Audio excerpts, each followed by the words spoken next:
welcome to another edition of the Fort Dorchester High School Coaches Show. I'm the voice of the Patriots, Richard Todd, here with Athletic Director and Head Varsity Football Coach Steve LaPrade. And once again, the Patriots have a game affected by a hurricane. Earlier this year, it was Hurricane Ian that caused a Friday game to be played on a Monday night.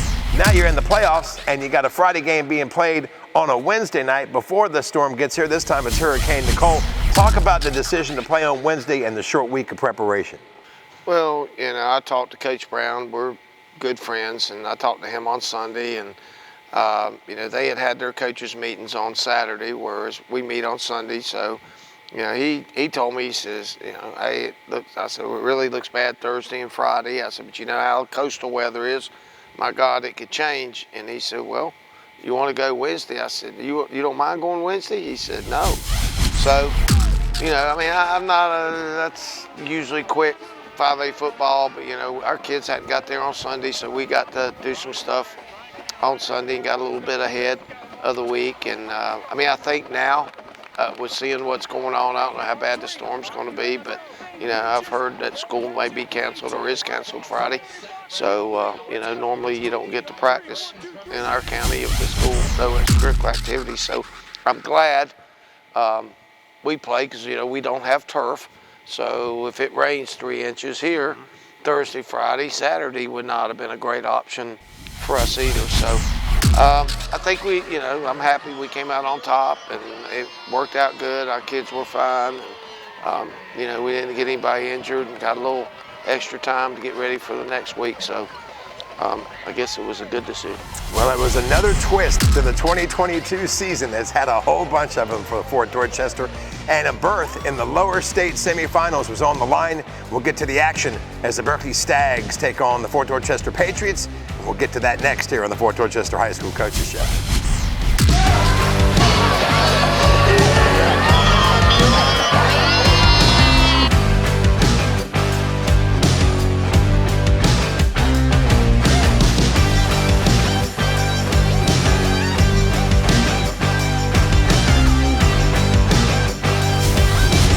All right, Coach of the Week against Berkeley is Zach Hamilton. Zach is, I think it's his second year here. He's from a family of coaches. His grandfather is probably the best football coach I've ever been around. I coached with him over at Somerville years ago. His dad, he's on our staff now. Fred Hamilton has been defensive coordinator here. He's put numerous guys in Division I football. So Zach is right behind him. Zach coaches our tight ends here. He's got a Shrine Bowl tight end and Des Mathis. He's also a track coach here at Fort Dorchester. Zach is keeping on with family tradition. His uncle is a Division I football coach, Paul Hamilton. So Zach, looks like you're in line doing a great job. So Zach Hamilton, you're my Coach of the Week versus Berkeley.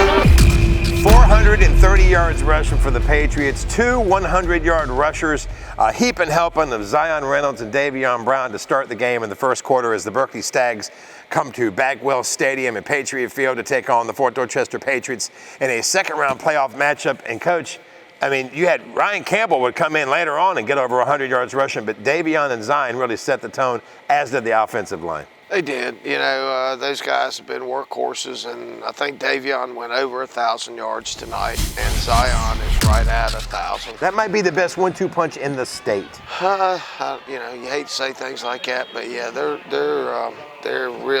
tough and they're hard to bring down, and they got good top end speed. They're really good runners, And I think we had 8 different guys tonight with rushed the ball. So those are good things. And like I said, you got to take your hat off the offensive line. We had one of our starters out tonight, was sick. He was really, really sick. He's probably one of our, if not the best. Tyreek Dees didn't even play tonight. So, we had to move some people around, and I thought they did a great job. Absolutely. Davion and Zion setting the tone in the first quarter. First pass, though, Zoltan, as he did last week against Stratford, maybe an ill-advised pass or a short pass, and it was picked off by the DB for Berkeley there in that first pass there in the first quarter. Well, I didn't know either. The ball got tipped. Okay. I had no idea. I was like, what is he doing? And that's why it was so short. Okay. He got tipped. So, that doesn't make any excuses. We ate turnovers, but I thought he had a good game. He had over 100 yards and 2 touchdowns, and I think we had 1 called back too, I believe. So passing. So, Zoltan. I mean, he's our guy. He still does a good job, and it's tough when you gotta stop the pass and stop the run. You got to bend and break somewhere. Well, we talked about the offensive line. Of course, the defense stepping up and stopping Berkeley's triple option, which is something that you didn't have as much time to get ready for before. Of course, you had faced Berkeley earlier this year, which helped. It did, and we played some other teams that have done that. West Ashley did it. So I thought our defensive staff did a great job. We only gave up two first downs all night. That'll do it. That's great work from the defense. And then as the offense was moving the ball, I saw that there was a timeout called, brought Zoltan over to the sideline. I'd love to know what was said, because the very next play was a 20-yard touchdown pass on the post pattern to number 84, Multi-Snyder, to take a 7-0 lead. Well, what was said was our offensive line was about to die. You put that many yards up, and you probably look, there's probably 65, 70 rushes there. Well, somebody's blocking that whole time. So those big guys get tired, and you start seeing the hands on the hips, and they're bent over like that. So I should have called a timeout before.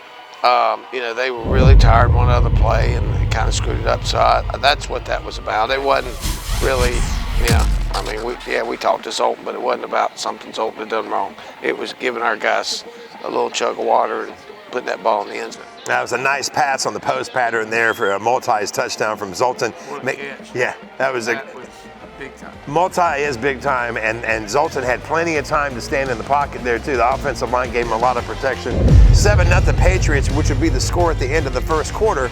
But there's much more to come in this second round playoff game as Fort Dorchester hosts Berkeley, and we'll get to it coming up on the Fort Dorchester High School Coaches Show next.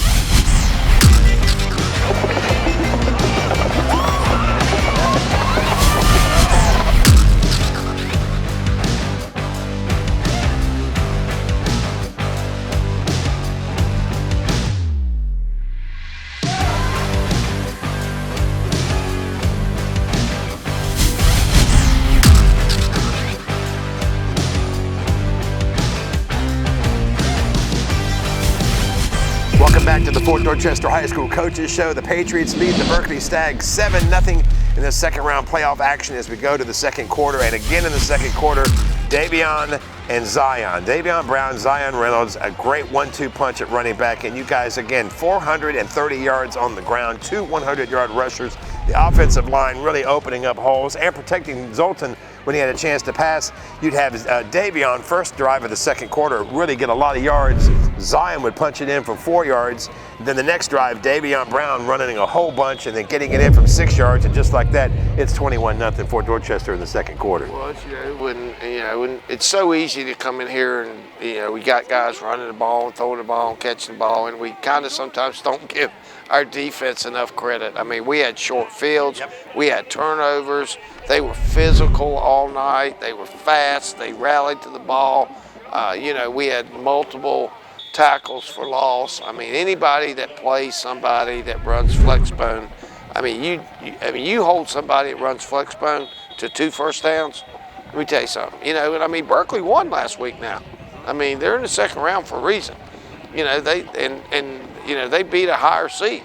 They had to travel last week. So, I take my hat off. I'm so excited about Davion and Zion and Zoltan, the receivers, Multi, and just all of them. I thought Trey had a good game too, but the defense, my hat's off to the staff, defensive staff, and our defensive players, defense wins championships, and however far we're going to go, it's going to have a lot to do with that defense. I mean, we got some weapons, we do on offense. They're getting better. We're able to throw it, we're able to run it, but that defense, if we just play, last week I was upset because we got outplayed. If you lose, you lose, but you can't ever let the team outplay you. So that was all I preached all week. Whether we win or lose, we will not get out-hustled and outplayed. So we didn't tonight. So I was proud of our guys for doing that, because it's hard. We beat them pretty good, 40-some points first time. And playing the same team twice like that. It is. Well, it's just hard. It's tough when you think you're a little bit superior to them and you're a teenager, and it is. It's hard. Sometimes these games are as hard as your really, really, really tough games. So I thought our guys did a good job tonight. Our coach staff did a good job all week. The guys practiced hard and played hard, and I thought it was good week football for us. Well, and that's interesting insight just coming off of last week's performance against Stratford and how upset you were with all aspects of the team. And so to see that coming out here in the first half against Berkeley, going up 21-0. Then an interesting series. The defense steps up after Berkeley gets a 25-yard run. Then you had a really nice pass from Zoltan to Trey Ryan, where he gets an unsportsmanlike conduct penalty, I guess celebrating after the play was over. Zoltan then misses Multi-Snyder wide open in the end zone for a touchdown. And then he zipped a pass to Multi so fast that it really bounced off of his helmet almost and went in the air. Fortunately, it wasn't intercepted. Zoltan finally connects up with Trey Ryan for a 6-yard touchdown, and it's 28-0. Yeah, and I think that was right before the half. That's the first time we've we practice. A lot of times you practice things, and at the end of the season as a coach, you're like, man, during the year, I probably spent 5 hours on that, and we never used it. And I could tell it was 21-0, and you were calling timeout to get one more shot before halftime. Because we needed to work on that. Not that I was trying to run the score up or anything, because 3 scores and a half's not a big thing in football anymore, but I was hoping we would get the opportunity. We had no timeouts. I think we were about 60 yards out with no timeouts, and I thought we did a really good job. We got a real long pass, I think, to Multi, and he made a play, and we had to go down there and kill it. So we only had 3 downs. So that's big time stuff. That's good stuff. That stuff as a head coach, you're happy to see when you work on things, and then you're able to take it to the field and make it work. So that was a good thing for me as a head coach, to see those guys, do what they're supposed to do and not make any mistakes and get that thing in the end zone. And a good end to the first half with a 28-0 lead for Fort Dorchester in the second round playoff action. We'll get to the second half against the Berkeley Stags as the Fort Dorchester High School Coaches Show continues next.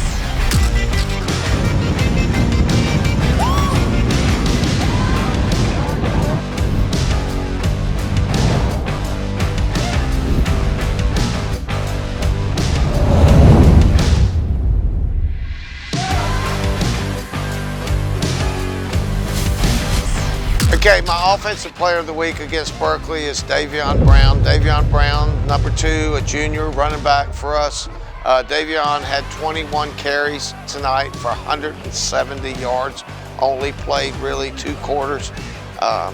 What a great running back. Got unbelievable technique. Great team guy. Has just added a whole lot to our team.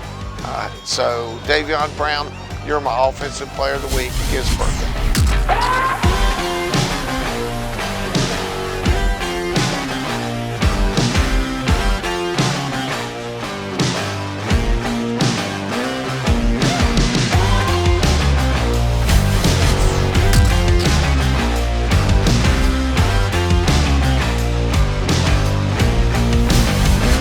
Welcome back to the Fort Dorchester High School Coaches Show. The Patriots lead the Berkeley Stags 28-0 at the end of the first half of this second round playoff matchup. A berth in the lower state semifinals is on the line. As we get to the second half, we start out with what you were talking about just a moment ago, the defense.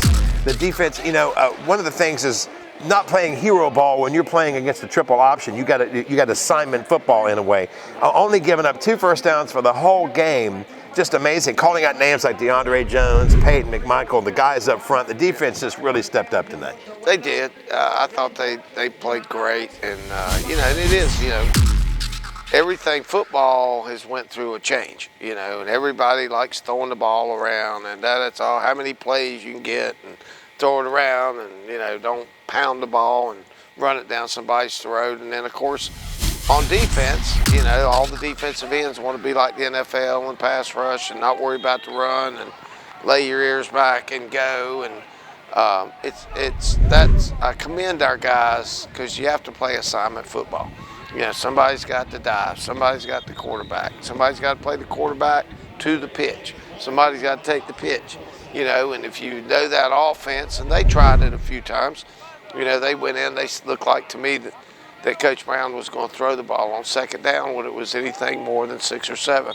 That was his game plan. So if you know anything about that offense, that you don't throw the ball about 4 or 5 times a game, but those 4 or 5 are usually deadly. I mean, they're for a touchdown because everybody's playing run. So I thought we did a great job with the pass. The first time we played them, they got one on us on a pass. So, like I said, I commend our defensive staff once again. We got our whole JV staff came up. They really helped us with prep, scout team stuff this week. So, I take my hat off to all those guys. They did a great job, and like I said, defensively we did great. And then we got a short field. We got a couple turnovers, I believe. How many we have? 1 or 2 tonight? 2. So, that's huge, man. Yeah, the defense really creating the short field after a bad punt by Berkeley. You had Davion with a 23-yard run, getting right down there in the red zone. Then you had a costly penalty that pushed you back, and you couldn't get the touchdown. But Christian Wilson coming through with a 25-yard field goal to make it 31-0. Yeah, and this is a good night. It was windy out there. Yes. So it was. I thought Christian did a good job dealing with the wind. I think he missed one earlier, an extra point or something. I don't know, but maybe not. No, I don't think Christian did miss anything. Not tonight. Not tonight. I think he had 1 or 2 kickoffs that didn't really do as well as we wanted to do. But I thought, it's good for a kicker to come in adverse conditions like tonight and pop that ball through there. He did a great job, and our whole thing, a lot of people don't know, from our long snapper has done great. I hate to jinx him, but oh my gosh, he's done a heck of a job all year, and he's only a sophomore. So he's done good, and then Trey does an excellent job holding. So, that whole deal, that's a lot of work. And sometimes people take that for granted until something happens, and then you don't. And yes, so that the special teams can be the difference maker in a game, especially as you move through the playoffs. After that field goal, 31-0, Christian would actually get another chance for another field goal at the beginning of the fourth quarter, but that would be it for the starters. And you had 8 different running backs in the game, 4 different quarterbacks in the game. You got a lot of defensive and offensive line starters coming in there as well. Charles Watson, your new quarterback, had a nice 23-yard run at the end of the third quarter to set things up, but 31-0 would be the score at the end of 3. Yep, he's a good athlete, and it was good. Those guys work hard, man, We even Banks Wickersham, he even went out there on the kickoff. I told him, you're probably the only quarterback in 5A football that's on the kickoff team, and he's on the kickoff return team. And he got just leveled tonight. It was kind of funny. He tried to take 4 of them on in the wedge, and that didn't go too good for him. But, he's a really tough kid, going to be a heck of a quarterback. So, but, Austin Grady got in at quarterback, Banks Wickersham got in, Charles Watson got in. So, man, that's great. Tremel Davis, he's a senior for us, man. Probably everybody on this team, I don't know if you saw when he ended up scoring there and for that whole team went down there, man. He runs scout team. He runs so hard every single day. Man, he is a mess. And everybody was so excited because he can fly to see him get one in the end zone. So, we were even thought about, we might put Ryan Campbell in here. Ryan goes, nope.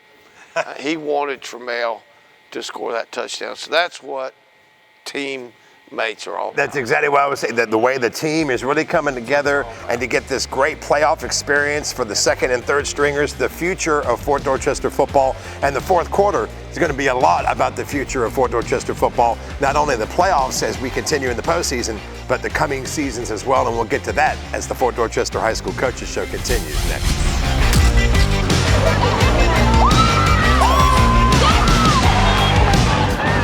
Okay, Defensive Player of the Week against Berkeley is Peyton Michael. Peyton Michael is a senior, number 93, plays defensive end for us. He had 4 assists tonight, 1 tackle for loss and 1 sack. Peyton played a heck of a game last week too. He's had 2 fantastic weeks in a row. Probably the best technique guy we have on defense. Does everything right. Good team guy. He's done a heck of a job this year. So Peyton McMichael, you're my Defensive Player of the Week against Berkeley.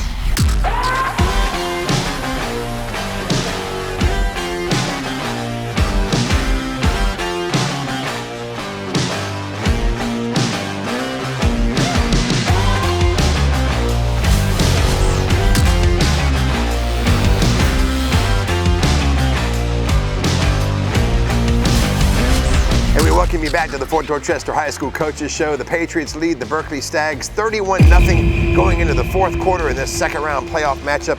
And Coach, the fourth quarter starts out with Christian Wilson getting a 26-yard field goal. And we've talked about him throughout the season. You may end up needing him big time in the playoffs. You just never know. That would be his last kick of the game. You got Daniel Lopez in for a couple of extra points. He missed both of those. But the fourth quarter was about the future of Fort Dorchester football. Ryan Campbell, man, that guy comes in, slashes and runs. They had a 32-yard touchdown run. He had over 100 yards for the game. He had over 2 100-yard rushers, and the Patriots would go up 40-0 on that Ryan Campbell touchdown. Yeah, it's good. He's only a freshman, so it's good to see him get in there. He's gonna be a good player. He's already a pretty good player, but he runs so hard. He's not very big, but man, he loves playing ball. He's on our kickoff team. He goes down there and gets tackles. He's, probably any, like I think I made this statement, probably anywhere else he would be a heck of a running back. And I know these guys are putting some big numbers. I think that one's going to put up some real big numbers before he leaves here. Talking about the future of Fort Dorchester football, there's Ryan Campbell. We're calling out some names like Naz Ridley. The offensive line, you got the backups in, and they're still making some big holes. You mentioned Tremel Davis, who's so popular on the team as a senior. He got a 5-yard touchdown run, making 46-0. Yeah, it was good. You can't say enough. Naz puts his time in, does a great job. The quarterback's got in there. We got a bunch of receivers in. We didn't throw it that much. But, getting those guys in, we're young. Our first group is very, very young. We got one senior really up there, so starting. So, the future is bright. We had some guys get in on defense, same thing. I know, Javon Kinlaw got in there and really did,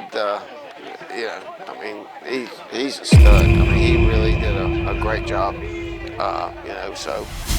those guys, seeing those guys play, and I know Peyton and Michael had a heck of a game. He had a heck of a game. Normally I don't get to see the film before we do this show, so defensively it's hard for me sometimes to see. And Peyton ended up, I watched film. He had an unbelievable game last week, But I told my stat guy, I said, man, I need to see these tackles and all. So I'm looking on here. Peyton had 4 assists. He had a tackle for loss. He had a sack. So obviously he had a great game, as did DeAndre. Aaron Lawrence had another fantastic game at linebacker. So those guys are playing really good. So it was good to see it. 46-0. The defense pitches a shutout there. You had 8 different backs touch the ball, 2 100-yard rushers, 430 yards on the ground, 4 different quarterbacks in. The future looks great for Fort Dorchester in the years to come. So it looks like it's going to be the Carolina Forest coming to Patriot Field at Bagwell Stadium Friday night, November the 18th. Click on the link at the bottom of the screen. Get your tickets in advance. You don't have to buy them at the gate. You can get them in advance, but get your tickets and come out and support your Patriots in the lower state semifinals. And we thank you for watching this edition of the Fort Dorchester High School Coaches Show.